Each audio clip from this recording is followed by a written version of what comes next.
You gotta give to yourself when you start the day. We all have obligations in life that are going to get the bare minimum out of us. Like, for example, your work is gonna get exactly what they need out of you. If you have a kid, your baby's gonna get the energy and time that they need out of you. Your girl's gonna get the time, everything. Every life obligation is gonna get what they need out of you because it's an obligation. If not, you're gonna fully lose it, and that's just not gonna happen. But it's like, you gotta understand, you have to start the day pouring into yourself first. Do not give to anything or anyone else before you give to yourself. As soon as you start the day, don't wake up and go take care of your baby or give to your girl or go straight to work. None of that shit, because those obligations are gonna get taken care of. Trust me. You're not just gonna let your girl go willy-nilly or whatever and just fully lose focus of her. Like, it's not gonna happen. But it happens to ourselves, our personal development. It's just so natural to give, to think that you're being a selfless person and you're giving to this, giving to that. Like, I'm just being a man that's protecting and providing, or I'm being a mom and a nurturer, whatever. Like, it's natural. That's what we want to do. And we think it's selfless. But in reality, we're giving a lower mid-level version of ourselves to everything else, to our work, to our relationship, to our business, to whatever it may be. Start the day off pouring into yourself. Wake up a couple hours early and start the day pouring into yourself. Like, get up.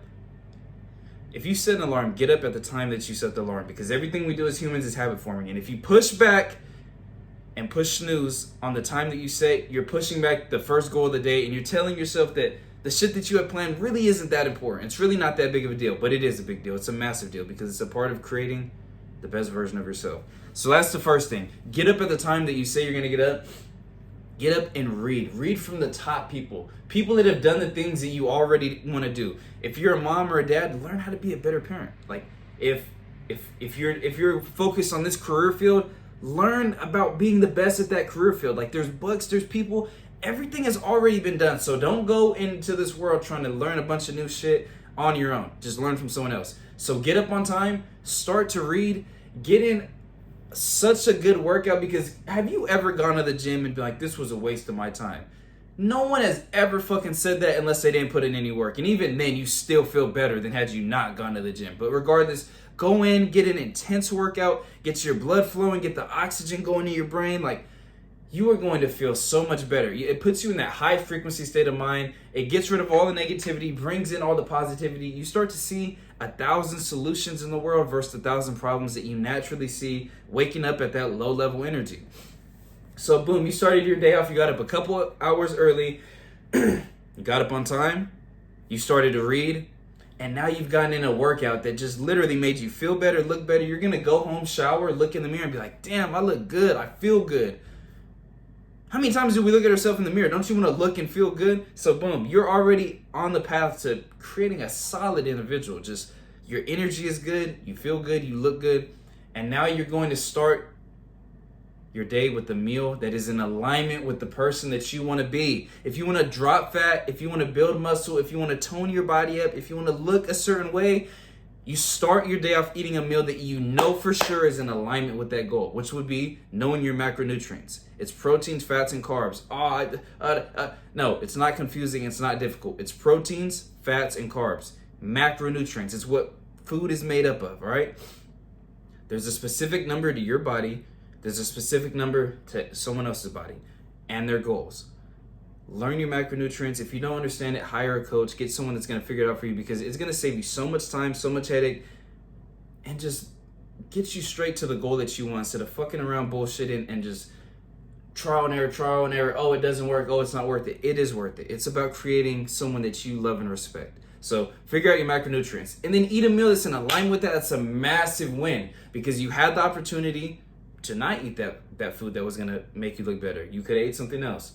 And that's what so many people do. And there's even those people, like, you might be one of those people that are like, I actually do want to be better. I'm actually trying to eat healthier. I'm actually eating, like, more fruits, more vegetables. But it's like, that's not going to do it for you. More fruits and more vegetables is not going to give you more muscle and just make you look amazing. It's not going to happen. It's just simple science, numbers. It's your protein, fats, and carbs. It doesn't matter how many strawberries and bananas you eat. Like, you're not just going to be the healthiest person ever. But, so now you've done that.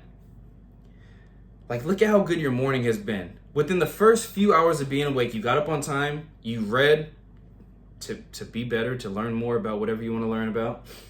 You went and you got in a good workout, and now you're eating food that you know for sure is going to make you look and feel how you want to be. How could the day be a loss? There's nothing that could happen at that point that would make the day a loss. It's like you're literally on fire at that point. Now you go start your day. Now you go take care of your girl, your wife, your husband. You go to work now. Like, oh my God, you're going in with such good energy because you just invested in yourself. And it's like everything else is gonna get what they need out of you. Whether you're in the military, whether you're working at McDonald's, whether you're doing whatever, like your boss is gonna get what they need out of you. You're not just gonna be like, oh, I'm too tired. But what most people naturally do is they'll work a 10, a 12, a 16-hour shift, and then they'll be too tired to invest in themselves. And even if they do invest in themselves, it's gonna be a lower quality, a lower effort than had you did it at the beginning of the day. You feel what I'm saying? So just understand that creating the best version of yourself has to be the first thing, has to be the main priority, because that version is what you're going to give to everything else. If you immediately start the day and you're just boom work, boom girl, boom this, you're giving a low mid-level version. It's not the best version of yourself. So you're really not being selfless. You're being more selfless by giving yourself first, because you're pouring into yourself and then you pour into others. And at the end of the day, you've had this amazing day. Win, work, boom, struggles, good, whatever, overcame, conquered. At the end of the day, you're going to get a notebook and you're going to journal. And you're going to self-reflect on anything that you regret or want to improve on. And even what I like to do, that I do very frequently, is I write a letter to God. It's like, if you do that, I mean, you've just knocked off every pillar, every list. You just created you not only started the day with amazing habits, but now you're going through the day again and you're like, what could I have done a little bit better? What do I want to improve on? And then you fix those things. You do that day after day after day. You've created a beautiful day. You string together enough good days, now you have a good week. You string together enough good weeks, you got a good month. Enough good months, you got a good year. Enough good years, you got a damn good life. And none of that had to do with the vacation. None of that had to do with partying. None of that had to do with anything. That was a normal Monday right there. The best day of your life. I tell people I live the best day of my life every day. I'm not fucking around. I'm not exaggerating. Jay, you're just super optimistic. No, I'm not. I'm being realistic. That's what it is. Hey, I love you though. Stay locked in. I'm going to see you at the top. The future looks bright.